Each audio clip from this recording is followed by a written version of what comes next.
Let me tell you, that is something that happened in Germany when the Jews were walking into the furnaces. And they walked in there and didn't even try to stop or fight their way. They walked in because they did not believe that this was happening. They didn't believe that that humanity could be so evil, so downright ugly. And they just walked into the furnaces believing that the people would do right. I'm submitting to you tonight that that's where America is right now. We're believing that they will do right. They will not do right. Adrian said it best. They are our enemies, and we must resist them. So, hey, that guy's running for Congress. That's Stephen Broden, Republican nominee for Congress from the great state of Texas, 30th District. That was not a super secret exclusive tape of the Republican nominee, Mr. Broden, saying America is like Nazi Germany being marched into the ovens right now.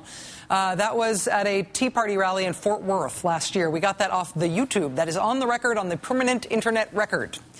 Despite that, the National Republican Party is so behind this guy's candidacy that Chairman Michael Steele drove his giant red Fire Nancy Pelosi bus all the way to Mr. Broden's district to campaign with him. Whether you're talking about a Nikki Haley in South Carolina, a Tim Scott, Pastor Broden here, there is a huge opportunity for us to show the other side of who we are and what we believe.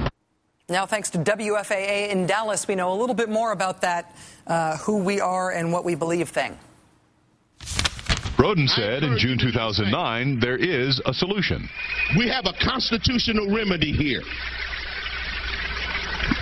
And the framer says, if that don't work, revolution. Broden says revolution first means at the ballot box, but a violent overthrow is an option. Our nation was founded on violence. In 2010, you would urge that as an option, though? The option is on the table.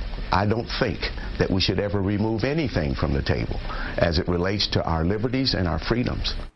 To be clear, the thing he is saying that is on the table, that will not be removed from the table, is the violent overthrow of the U.S. government. Not a metaphor. That's what he means. We've been talking a lot about extremism in politics, the connection between extreme politics and just extremism.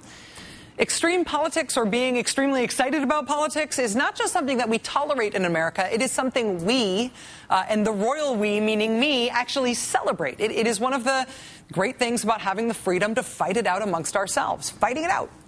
In order to comfortably exercise that freedom to fight it out, though, it has to be fairly clear that we're not literally fighting violently, that there isn't somebody with a gun to anybody else's head. There needs to be an assumption that everybody at the table fighting about stuff is actually there to talk. We occasionally have this discussion in American politics about people using extreme language. I would say that when Stephen Broden claimed that the U.S. is just like Nazi Germany and we're all being marched off to the ovens, I would say that he was using a very unfortunate simile. People use over-the-top similes and metaphors and analogies all the time. It is something different, though, to soberly and deliberately threaten violence as a way to achieve your political goals. Our nation was founded on violence. In 2010, you would urge that as an option, though? The option is on the table.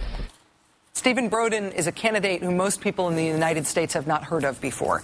But he is a major party candidate for Congress. And the National Republican Party has fully endorsed him. And the Republican Party chairman did an event with him. It should be noted that the party's highest profile Senate candidate has also made substantively this same threat over and over and over again.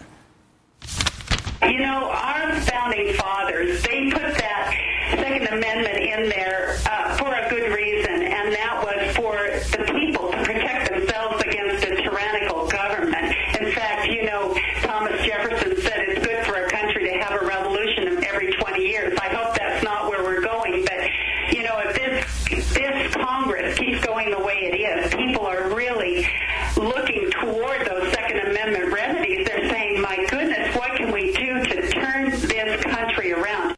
We can do a lot of things to turn this country around. That's what this whole thing is about. That's what we're supposed to be arguing about. That's what the election is about. That's what the whole election process is about. That is what our freedom to speak, peaceably assemble, and petition the government for redress of grievances is all about. But threatening that you'll violently overthrow the government or that conservatives should be expected to try that if they don't get what they want from the ballot box is not politics. It is against politics. It seeks to overrule politics by force. This has not turned out to be a typical election year. Good night.